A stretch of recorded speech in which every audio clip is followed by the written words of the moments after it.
दोस्तों, हमारी कहानी चल रही थी बेशरम बहू। ये कहानी का अंतिम भाग है। आप लोग बिना स्किप किए कहानी को एंड तक देखिएगा, तभी आप लोगों को इस कहानी का एंड समझ में आएगा। इसके पहले वाले पार्ट का हम लोग छोटा सा समरी देख लेते हैं। विनोद ने सबके सामने ईशिता के चरित्र पर सवाल उठाकर उसे बेशरम बहू कहा, लेकिन डीएनए रिपोर्ट ने साबित कर दिया कि बच्चा उसी का है। इसके बाद कुसुम का ऐसा खौफनाक सच सामने आया जिसने पूरे परिवार के पैरों तले जमीन खिसका दी। उसने कबूल किया कि जलन और नफरत में उसने ईशिता के दो अजन्मे बेटे को खत्म करने की साजिश रची थी। अपनी मासूम औलादों की मौत का सच जानकर ईशिता टूट गई, लेकिन उसने हार नहीं मानी और पूरे समाज के सामने बेटा और बेटी की छोटी सोच को ललकार दिया। आखिरकार कुसुम और विनोद कानून के शिकंजे में फंस गए। कमला जी को अपनी गलतियों का एहसास हुआ और बरसों से अपमान सहती आई ईशिता पहली बार अपने हक और सम्मान के लिए मजबूती से खड़ी नजर आई। अब कहानी में आगे। राघव अपनी माँ को गले लगाते हुए कहा कि बस माँ, आपकी सजा पूरी हो गई है। आपको अपनी गलती का एहसास हो गया है और अब आपने घंटों बैठकर यहाँ पश्चाताप भी कर लिया है। अब आप अपने आंसू पोंछिए और चलिए अपने कमरे में। तभी कमला जी ने कहा कि नहीं राघव, अभी एक बहुत ज़रूरी काम बाकी है। पहले मुझे वो करना है, उसके बाद ही शायद मेरे पाप कुछ कम हो जाएंगे। राघव को कुछ समझ नहीं आया कि अब उसकी माँ क्या करने वाली है। कमला जी उठकर सीधे दादी के पास गईं और उनके पैरों को पकड़कर जोर जोर से रोने लगी और माफ़ी मांगने लगी अपने किए की। दादी ने कमला को तुरंत अपने पैरों से उठाकर और अपने गले लगाते हुए कहा कि मैंने तो तुझे कभी अपनी बहू माना ही नहीं था। मैंने तो तुझे अपनी बेटी बनाकर लाई थी। अब तूने ही मुझे अपनी सास मान लिया था। बस इसी वजह से हमारे रिश्ते में दूरी आ गई थी। पर अब तुझे अपनी गलती का एहसास हो गया है। मेरे लिए इतना ही बहुत है कि मेरा बेटा और मेरी बेटी जैसी बहू मेरी आज भी इज्जत करते हैं। मेरे गले लगने से पहले वो दोनों ही मेरे पैर छूते हैं। मेरे मरने तक के लिए इतना ही काफ़ी है। दादी को आज बहुत सुकून मिला था। साथ ही वह अपने दिल से ईशिता को धन्यवाद करने लगी कि आज ईशिता की वजह से जो इंसाफ उन्हें उनकी जवानी में नहीं मिल पाया, वो ईशिता ने उन्हें दिला दिया। साथ ही ईशिता ने अपनी हिम्मत और सूझबूझ से पहले अपने रिश्ते को बचाने की कोशिश की और अब हालात उसके हाथ से बाहर थे। तब उसने सबको सबक सिखाया और उसने अपनी हालत मेरे जैसी होने से बचा ली। उसने इतिहास को दोहराया नहीं, बल्कि एक नए इतिहास को रच दिया इस घर में। कमला जी अब अपना मन हल्का करके अपने कमरे में चली गईं, ये सोचकर कि अब उनके पाप शायद कुछ कम हो जाएंगे। पर क्या सच में ऐसा होने वाला था? जिस काम को कमला जी विनोद के पैदा होने से लेकर उसके बच्चे के पैदा होने तक करती रहीं, क्या इस गलत कर्म का फल इतना कम ही होना था उनके लिए? या फिर अभी कमला जी को अपने जीवन की सबसे बड़ी सजा भोगना बाकी था? अगली सुबह विनोद की पेशी थी, वो भी उसी कोर्ट में जहां विनोद वकील था। आज विनोद कोर्ट तो पहुंचा, पर हर रोज की तरह अपनी छाती को चौड़ा करते हुए नहीं, बल्कि हाथों में हथकड़ी के साथ। ये देखकर आज पूरा कोर्ट हैरान था, साथ ही वो लोग भी जिनका केस विनोद लड़ रहा था। वो सब विनोद को ऐसे देखकर बहुत हैरान थे। यहाँ तक कि जो वकील विनोद के खिलाफ ईशिता का केस लड़ रहा था, आज उसके भी हाथ कांप रहे थे विनोद को ऐसे देखकर। और इन सबसे ज़्यादा शर्म की बात विनोद के लिए थी कि उसने जहां 8 साल काम किया, जिन लोगों को वो ताव देकर और छाती चौड़ी करके बात करता था, आज उनके सामने वो एक मुजरिम की तरह खड़ा था। केस शुरू हुआ और ईशिता ने हर वो एक इल्ज़ाम सबके सामने विनोद पर लगाए, जो कि विनोद ने शादी से पहली रात से लेकर आज तक ईशिता के साथ किया था। और ऐसे आरोपों को सुनकर पूरे कोर्ट के लोगों की नज़र विनोद पर थी और विनोद की नज़रें झुकी हुई थी। कुसुम को तो सब टमाटर फेंक कर मार रहे थे, क्योंकि उसने एक औरत होकर ही एक औरत के साथ इतना घटिया काम किया था और उसे तो कोर्ट ने पहली ही सुनवाई में सजा सुना दी। साथ ही उस डॉक्टर को भी जिसके साथ मिलकर कुसुम ने ईशिता का अबॉर्शन किया था, और दोनों को ही जेल में डाल दिया गया अपनी सजा भुगतने के लिए। इसके साथ ही कुसुम के पति ने उसे तलाक दे दिया और साथ ही दोनों बच्चों की कस्टडी भी ले ली और दूसरी शादी भी कर ली, वो भी बहुत ही समझदार लड़की के साथ, जिसने कुसुम के बच्चों को अपने बच्चों की तरह अपना लिया। पर विनोद का क्या? कोर्ट ने विनोद के केस में अगली सुनवाई का फैसला सुनाया, जिस पर विनोद ने जज की इजाज़त लेकर ईशिता से अकेले में बात करने की इजाज़त मांगी। अब विनोद भी उसी कोर्ट का वकील था, इसीलिए उसे 5 मिनट बात करने की इजाज़त मिल गई। ईशिता भी बहुत परेशान थी, आखिर विनोद को मुझसे क्या बात करनी होगी अब। पर कोर्ट के कहने पर ईशिता ने विनोद से बात करने की सहमति दे दी। अब ईशिता के सामने विनोद था, पर आज विनोद की नज़रें नीचे झुकी हुई थीं। पहले की तरह उसका अहम और पुरुषत्व आज नहीं दिख रहा था। उसने ईशिता से कहा कि तुम्हें पता है ईशिता, जब मैंने कोर्ट में तुमसे बात करने की इजाज़त मांगी, तब मैं भगवान जिसे मैंने कभी पूजा तक नहीं, आज उनसे मैं बस अपने मन से यही प्रार्थना कर रहा था कि तुम मुझसे बस एक बार मिलने के लिए हाँ कह दो। और उस भगवान ने मेरी सुन ली और तुम मेरे सामने हो, क्योंकि आज अगर तुम मेरे सामने ना होती तो शायद मेरे मन का एक बोझ रह जाता और शायद मुझे कभी शांति नहीं मिलती। तुम्हें पता है ईशिता, जब मैं बहुत छोटा था तब मेरा लगाव सिर्फ मेरे दादाजी से था और मैं हमेशा ही उनकी नकल करता था, क्योंकि मुझे उनकी नकल करने में बहुत मज़ा आता था। और इस मज़े में मैं कब उनकी तरह ही बन गया मुझे पता ही नहीं चला। मेरे दादाजी हमेशा से पुरुष प्रधान समाज को ही मानते थे और जब तक वो जिंदा थे तब तक मेरे पिताजी भी पुरुष प्रधान समाज की सोच को ही मानते थे। फिर उनकी मृत्यु के बाद मेरी माँ ने उन्हें बदल दिया, पर मुझे मेरी माँ ने हमेशा ही इस घर का बड़ा बेटा, घर का वारिस माना और मेरी बहन से तो हमेशा ही मुझसे ज़्यादा प्यार किया। इसी वजह से मुझे पुरुष प्रधान समाज अच्छा लगने लगा और जो कुछ भी मैंने तुम्हारे साथ किया वो सब मैंने अपने दादाजी को दादी के साथ करते हुए देखा, चाहे वो बच्चा पैदा करने की जोर ज़बरदस्ती हो या फिर संबंध बनाने की। क्योंकि मैं हमेशा ही अपने दादाजी के साथ सोता था जब मैं छोटा था, और बीच रात में जब उन्हें ऐसा लगता था कि मैं सो गया हूँ तो वो ये सब हरकत मेरी दादी के साथ करते थे और मेरी दादी बेजुबान सी लेटी रहती थी। उन्हें लगता था कि मैं सो गया हूँ, पर इस उम्र में बच्चे इन सबके लिए सोते हुए से भी जाग जाते हैं। और यही देखकर जब मैं थोड़ा बड़ा हुआ तो मुझे अलग ही सुलाया जाने लगा। पर दादाजी का ये बर्ताव दादी के लिए मेरे दिमाग से नहीं गया कि औरत तो बस खेलने की चीज़ है और कुछ भी नहीं। और इसी सोच के साथ मैं कब बड़ा हुआ मुझे पता ही नहीं चला। इसकी सज़ा तुम्हें भुगतनी पड़ी। तुम पर शक करने और तुम पर बेशरम बहू का इल्ज़ाम लगाने की गलती का एहसास मुझे कल घर पे ही हो गया था, जब कुसुम ने अपनी गलती स्वीकार कर ली थी। पर उस वक्त मैंने तुमसे कुछ नहीं कहा, क्योंकि कुछ कहने लायक मैं बचा ही नहीं था।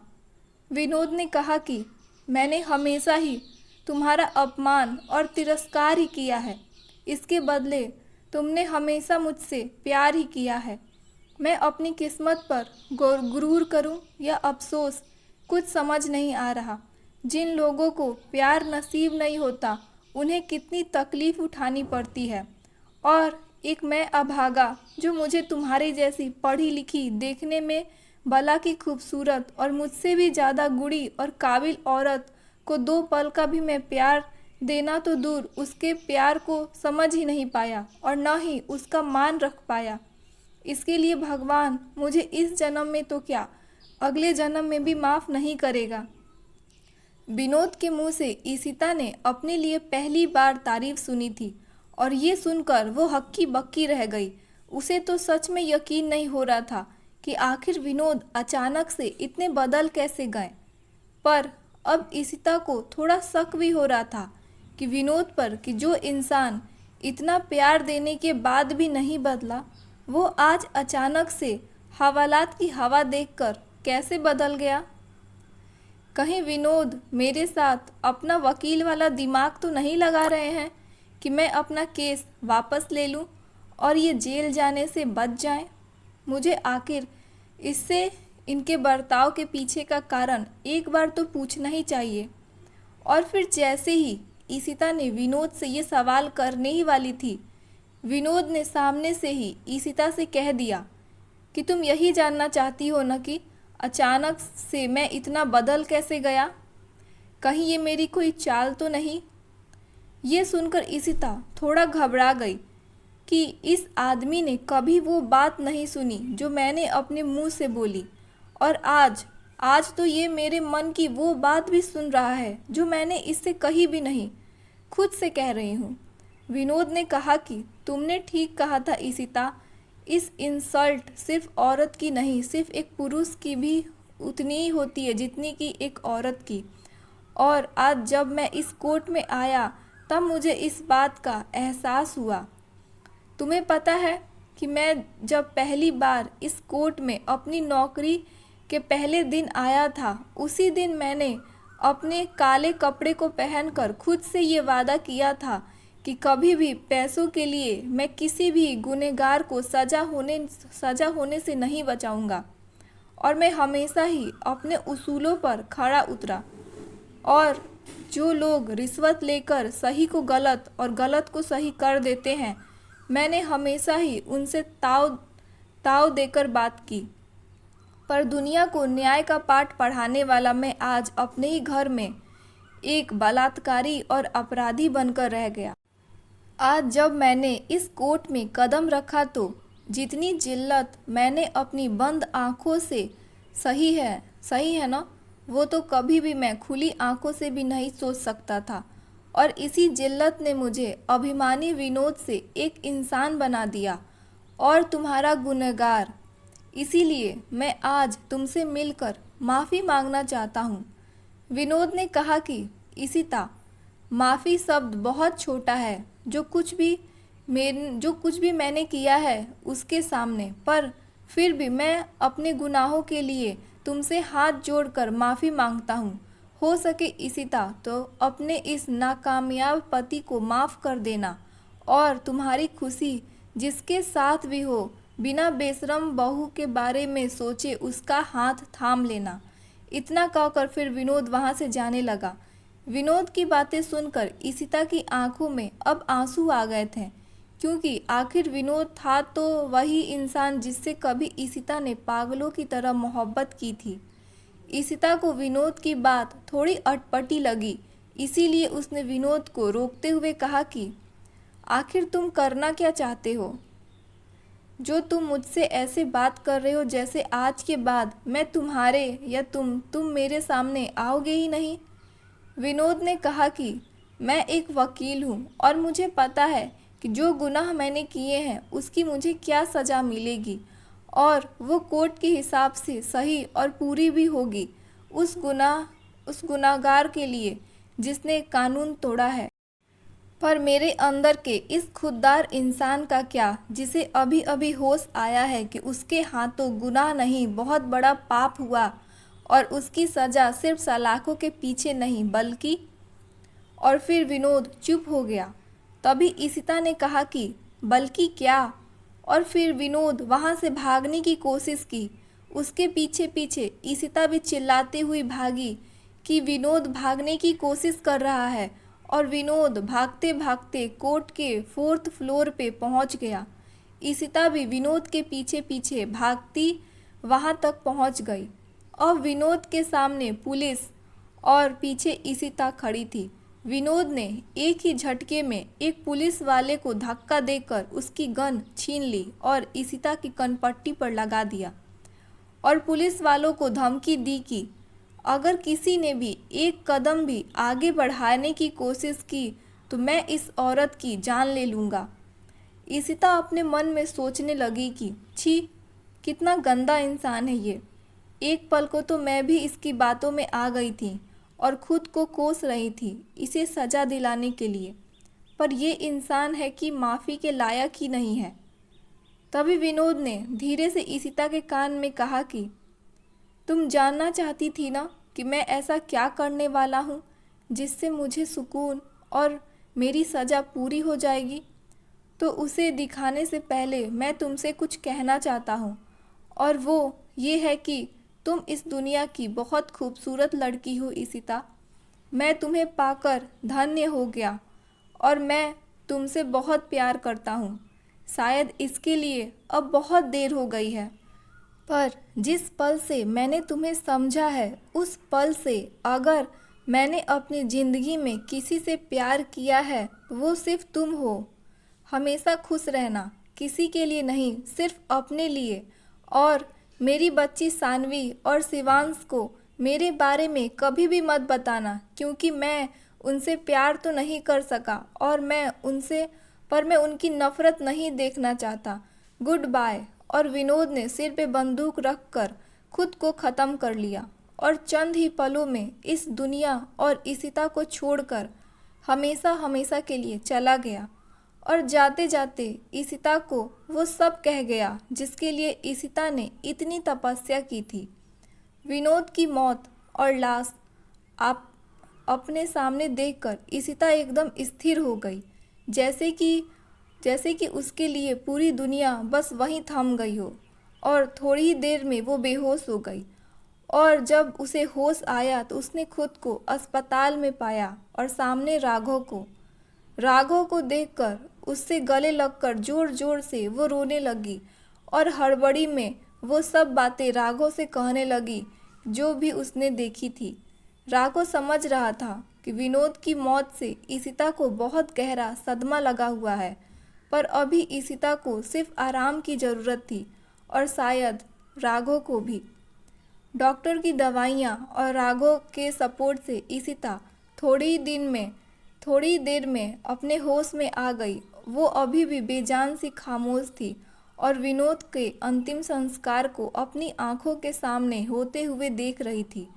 उसे अब विनोद की हर एक बात रह रह कर याद आ रही थी कि कैसे ईशिता ने विनोद के मरने के कुछ पलों पहले ही उसके लिए कितने अपशब्द बोले और विनोद ने जाते जाते ईशिता की पहली और आखिरी ख्वाहिश पूरी कर दी। ईशिता को अब विनोद से कोई शिकायत और कोई गिला नहीं था, क्योंकि विनोद ने जाते जाते कुछ तो अच्छा किया ही था ईशिता के लिए। ईशिता के घर में चारों तरफ दुख का माहौल था। कमला जी तो पागल हुई जा रही थी और वो बार बार खुद को ही कभी थप्पड़ तो कभी कोस रही थी कि आज मैंने अपनी गलतियों की वजह से अपने जवान बेटे को खो दिया और शायद यही कीमत थी कि कमला जी के कर्मों की, जो सही मायनों में अब पूरी हुई थी। फिर राघव ने अपने बड़े भाई का अंतिम संस्कार किया और वापस लौटकर ईशिता के पास बैठ गया और खामोश सी ईशिता बस बैठी रही। विनोद को मरे अब 6 महीने बीत चुके थे और अब धीरे धीरे घर में सब विनोद के बिना जीना सीख रहे थे। ईशिता भी अब कुछ हद तक अपने आप को संभाल चुकी थी। अपने लिए नहीं, पर अपने बच्चों के लिए उसे जीना ही था। विनोद के मरने से पहले अपने बेटे का नाम शिवांश लिया था, इसीलिए ईशिता ने अपने बेटे का नाम शिवांश ही रखा था।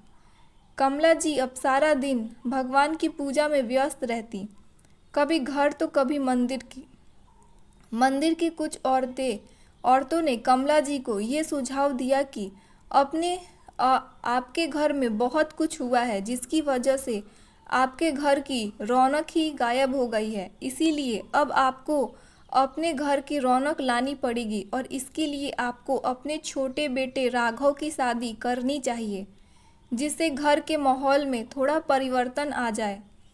कमला जी को भी यह सुझाव ठीक लगा और उन्होंने अपने पति और दादी से बात की। उन दोनों ने भी इस फैसले पर अपनी सहमति जताई, पर दादी ने साफ कह दिया कि कोई भी फैसला लेने से पहले एक बार राघव से इस बारे में बात कर ली जाए। और कमला जी ने राघव से बात की तो राघव ने इशिता की तरफ देखा, जो अब राघव की तरफ एक पल भी नहीं देखती थी। अब राघव को भी लगा कि शायद इशिता अपने पति की मौत का जिम्मेदार मुझे मानती है, इसीलिए उसने मुझसे दूरी बना ली है। और अच्छा ही है, मैं शादी के लिए हाँ कह देता हूँ, फिर यहाँ से कहीं दूर चला जाऊँगा। कम से कम मेरे यहाँ ना रहने से मेरी ईसी तो खुश रहेगी।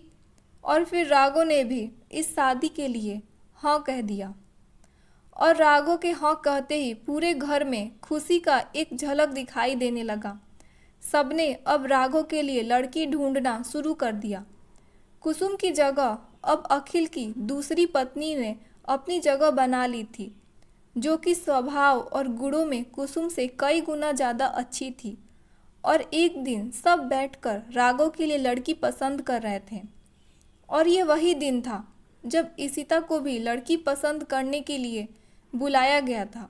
और इशिता काम का बहाना बताकर अपने रूम में चली गई थी, जहां वह रोते रोते ये सब सोच रही थी। और तभी पीछे से इशिता को सानवी ने आवाज़ लगाई, मम्मी आप यहाँ क्या कर रही हैं? चलिए ना, मुझे भूख लगी है, कुछ खाने को दे दीजिए। सानवी की आवाज़ से इशिता अपनी सोच की दुनिया से एकदम से बाहर आ गई और अपने आंसू अपनी बच्ची से छुपाकर पोंछ लिए और हंसने का दिखावा करने लगी। राघव की शादी की बात से इशिता आज भी उतनी ही ज़्यादा तड़प उठती थी जितना कि जाह्नवी के वक्त। पर इशिता ने अपने कदम पीछे कर लिए थे।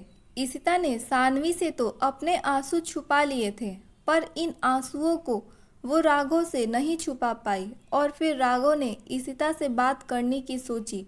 उसने खुलकर इशिता से पूछा कि जब तुम मुझसे कोई मतलब नहीं रखना चाहती और जब तुम मुझसे नफरत ही करती हो तो तुम क्यों मेरी शादी की बात पर रो रही हो? इशिता पहले तो चुप रही, पर इस बार राघव ने इशिता को अपनी कसम दी और सच बोलने के लिए कहा। तब इशिता ने रोते हुए कहा कि किसने कहा कि मैं तुमसे नफरत करती हूँ? मैं तो आज भी तुमसे उतना ही प्यार करती हूँ जितना कि पहले किया करती थी, पर मेरे इस प्यार की कीमत पूरे घर वालों को चुकानी पड़ी है। विनोद की मौत से कितना कुछ सहा है इस घर ने, और अभी भी मेरे पति की मौत हुई है मेरी आंखों के सामने। ऐसे में अगर तुमसे बात भी करूं तो ये लोग और ये समाज क्या कहेगा मेरे बारे में? इसे तो मुझे बेशरम बहू कहने में एक पल भी नहीं लगेगा और हमारे घर की इज्जत मेरे बेशरम बहू बनने से एक बार फिर नीलाम हो जाएगी। नहीं राघव, मैं ऐसा नहीं कर सकती। मैं अब और जिल्लत और दुख नहीं सह सकती। हम दोनों की और इस घर की भलाई इसी में है कि तुम चुपचाप घर वालों की पसंद से शादी कर लो और अपनी ज़िंदगी में खुश रहो। मेरे पास मेरे पति की 2 अमानत है, मुझे अपने साथ साथ अब इन पर भी ध्यान देना है। मैं नहीं चाहती कि लोग इसके पिता के साथ साथ इसकी माँ को भी इसके सामने गाली दे। इशिता के इतना कहने के बाद फिर राघव ने भी अपने कदम पीछे कर लिए, क्योंकि इशिता की बात कहीं ना कहीं सच थी। और फिर राघव ने इशिता से वादा भी किया था कि वो ऐसा कभी काम नहीं करेगा जिससे इशिता के चरित्र पर उंगली उठे। इसीलिए राघव भी बिना मन के इस शादी के लिए चुपचाप तैयार हो गया। घर पर सब राघव की शादी के लिए परेशान और खुश दोनों ही थे कि एक दिन कमला जी ने अपनी किसी काम से गार्डन में खड़ी हुई थी। तभी सानवी भागकर अपनी दादी के पास आ रही थी और वो इतना तेज दौड़ रही थी कि अचानक से गिर गई। तब तक कमला जी दौड़कर सानवी के पास जाती, तब तक पता नहीं कहाँ से भागकर राघव सानवी के पास आ गया और उसे एक पिता की तरह पुचकारने लगा। और ये देखकर कमला जी वहाँ से चुपचाप लौट गईं। एक दिन कमला जी ने अपने घर पर अपने सभी जान पहचान वालों को बुलाया, किसी खास बात की घोषणा करने के लिए, और घर पर भी इस बारे में सबको बता दिया। सबने बहुत पूछने की कोशिश की कि क्या बात है, ये फंक्शन क्यों रखा गया है, क्यों सबको बुलाया जा रहा है, पर कमला जी ने कुछ नहीं बताया। कहा तो बस इतना कि शाम को जब सबको पता चलेगा तो तुम भी जान जाओगे। कमला जी ने राघव को भी इस फंक्शन में मौजूद रहने के लिए कहा। अब क्योंकि इशिता विधवा हो चुकी थी तो इस घर के फंक्शन में बहुत कम आती थी। वो अपने बच्चों के साथ अब ज़्यादा समय बिताती थी। तैयारी करते करते शाम भी हो गई और सारे मेहमान भी आ गए। इशिता भी अपने कमरे की खिड़की के पर्दे के पीछे से खड़ी होकर झांक रही थी कि आखिर बात क्या है। तभी कमला जी बहुत खुशी से अपने हाथ में मिठाई लेकर आईं और खुशी से झूमते हुए उन्होंने कहा कि मैंने आप सबको ये बताने के लिए आज यहाँ पर बुलाया है कि मेरे बेटे राघव की शादी तय हो गई है। ये सुनकर सभी लोग बहुत खुश हो गए, पर राघव और इशिता की आंखों से आंसू बह रहे थे। तभी मेहमान में से एक औरत ने कहा कि अच्छा, वो कौन खुशनसीब कौन है, जरा हमें तो बताइए। तो राघव जैसे लड़के को अपने पति के रूप में पाकर अपना जीवन सफल बना लेगी। तभी कमला जी ने कहा कि मुझे 1 मिनट दीजिए, मैं उस लड़की को आज यहाँ बुला भी लिया है। वो बस बाहर इंतजार ही कर रही है। मैं उसे यहाँ लेकर आती हूँ, पर उसे दिखाने से पहले मेरी एक शर्त है जो आप सभी को माननी पड़ेगी। आप लोगों को तब तक अपनी आंखें बंद करके रखनी है जब तक मैं खोलने के लिए ना कहूँ। और राघव, तुझे भी कोई भी चालाकी मत करना। फिर सबने अपनी अपनी आंखें बंद कर ली और राघव ने भी। फिर अचानक ही कमला जी ने सबको अपनी आंखें खोलने के लिए कहा और कहा कि ये है राघव की होने वाली पत्नी। और जब सबने अपनी आंखें खोली और राघव ने भी, तो सबकी आंखें फटी की फटी रह गईं। राघव को तो यकीन ही नहीं हो रहा था कि उसकी माँ उसके लिए यहाँ तक भी जा सकती हैं। वो लड़की और कोई नहीं बल्कि इशिता ही थी। और खुद इशिता को भी आंखें खुली की खुली रह गई ये सुनकर। मेहमान में आई एक औरत ने कमला जी से गुस्से से कहा कि ये क्या मजाक है कमला जी, आप हमें घर बुलाकर हमारी बेइज्जती कर रही हैं। अरे, आप अपने बेटे की शादी उसकी खुद सगी भाभी से, वो भी उसके उम्र में बड़ी है और ऊपर से विधवा है, उससे कैसे कर सकती हैं? ये तो आप समाज के खिलाफ जा रही हैं। तब कमला जी ने कहा कि अरे, मैंने तो इस बारे में सोचा ही नहीं, पर मैं आपसे बस 4 सवाल कर सकती हूँ। अगर आपने जवाब दिया तो मैं ये शादी नहीं करवाऊंगी। उस औरत ने बहुत ताव से कहा, हाँ पूछिए, जो भी पूछना है। तब कमला जी ने कहा कि क्या हमारे समाज में विधवा विवाह होने से प्रतिबंध है? क्या हमारे समाज में ऐसी कोई भी शादी नहीं हुई जिसमें लड़की लड़के की उम्र में बड़ी हो? क्या हमारे समाज में कभी किसी भाभी और देवर की शादी नहीं हुई है?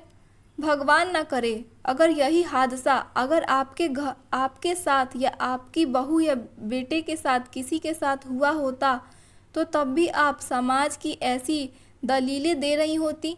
कमला जी के सवालों को सुनकर उन औरत और साथ ही ऐसे सोचने वाली हर औरत का मुंह बंद हो गया।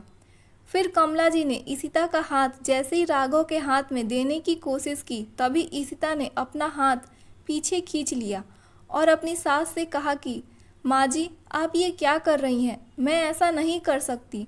कमला जी ने कहा कि तू अपने मुंह से कुछ भी कह, पर तेरे और राघव के दिल में क्या है ये मुझे और साथ ही इस पूरे घर को पता है।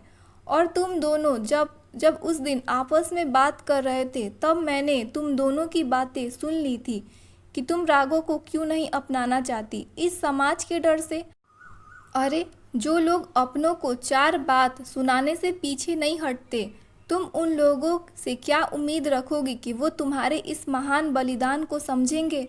नहीं इशिता, ये जिंदगी हमारी है और इसके हर एक छोटे बड़े फैसले लेने का भी अधिकार सिर्फ हमारा ही होना चाहिए। ये लोग, ये समाज क्या सोचेंगे अगर हम इनकी चिंता करेंगे तो फिर ये समाज और ये समाज के लोग क्या करेंगे। और फिर तुम्हारे सामने तो इशिता एक बहुत लंबी ज़िंदगी पड़ी है, साथ ही दो छोटे छोटे बच्चे हैं। अपने लिए नहीं, कम से कम इनके बारे में तो सोचो। आज नहीं तो कल इन्हें भी पिता की ज़रूरत होगी। और मैंने कल राघव को सानवी की उसकी तकलीफ में संभालते हुए देखा। उसके बाद ही मैंने तुम दोनों की शादी का फैसला लिया है कि राघव से अच्छा पिता तुम्हारे बच्चों के लिए और राघव से अच्छा जीवन साथी तुम्हारे लिए इस दुनिया में कोई भी नहीं हो सकता है। और वैसे भी मैंने अपनी एक गलती से अपना एक बेटा खो दिया है। अब मैं वही गलती करके दूसरा बेटा नहीं खोना चाहती। इसीलिए मैं तुम्हारे सामने हाथ जोड़कर विनती करती हूँ, इस दुनियादारी की बातों को छोड़ो और मेरे राघव से शादी कर लो।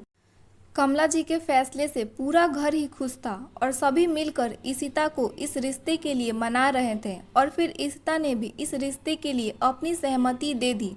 और फिर कमला जी इशिता का हाथ राघव के हाथ में देते हुए कहा कि मेरे राघव के लिए और इस घर के लिए मुझे यही बेशरम बहू चाहिए। और फिर यहीं से ख़त्म होती है हमारी कहानी बेशरम बहू। दोस्तों, हर कहानी की एक मंजिल होती है और आज बेशरम बहू भी अपनी मंजिल तक पहुंच गई। लेकिन सच कहूं तो कहानी ख़त्म हुई है, इससे जुड़े एहसास नहीं। जब मैंने इस कहानी की शुरुआत की थी तब नहीं सोचा था कि इसके किरदार इतने अपने लगने लगेंगे। इशिता का संघर्ष, राघव का प्यार, कमला जी का बदला हुआ दिल आज भी मेरे मन में जिंदा रहेगा। इन दिनों में आपने सिर्फ एक कहानी नहीं पढ़ी बल्कि हर मोड़ पर उनके साथ जिए हैं, हंसे हैं, रोए हैं, गुस्सा हुए हैं और खुशियां भी मनाई हैं। यही वजह है कि आज इस कहानी को अलविदा कहना मेरे लिए आसान नहीं है। लेकिन एक बात याद रखिएगा, कहानी ख़त्म ज़रूर होती है मगर उनके किरदार और उनसे जुड़ी यादें कभी ख़त्म नहीं होती। आप सभी का दिल से धन्यवाद, क्योंकि अगर आपका प्यार और समर्थन नहीं होता तो बेशरम बहू सिर्फ एक कहानी बनकर रह जाती। आपने इस यादगार सफ़र बना दिया और अब यह सफ़र ख़त्म हुआ है तो दूसरा भी शुरू होगा। जल्द ही एक नई कहानी, एक नए किरदार और एक नए रोमांच के साथ आपसे फिर मुलाकात होगी। दोस्तों, जाते जाते मैं आप सभी से दिल से एक बात ज़रूर जानना चाहूँगी, इस पूरे सफ़र में कौन सा पल आपके दिल को सबसे ज़्यादा छू गया?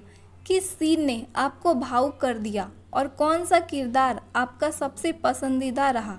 अगर इस कहानी ने आपको कभी भी हंसाया, रुलाया या सोचने पे मजबूर किया हो तो अपनी भावनाओं को कमेंट में ज़रूर साझा करें। साथ ही साथ यह भी बताइएगा कि कहानी का अंत आपको कैसा लगा। आपकी राय मेरे लिए बहुत ही ज़्यादा खास है। मिलते हैं किसी नेक्स्ट कहानी में।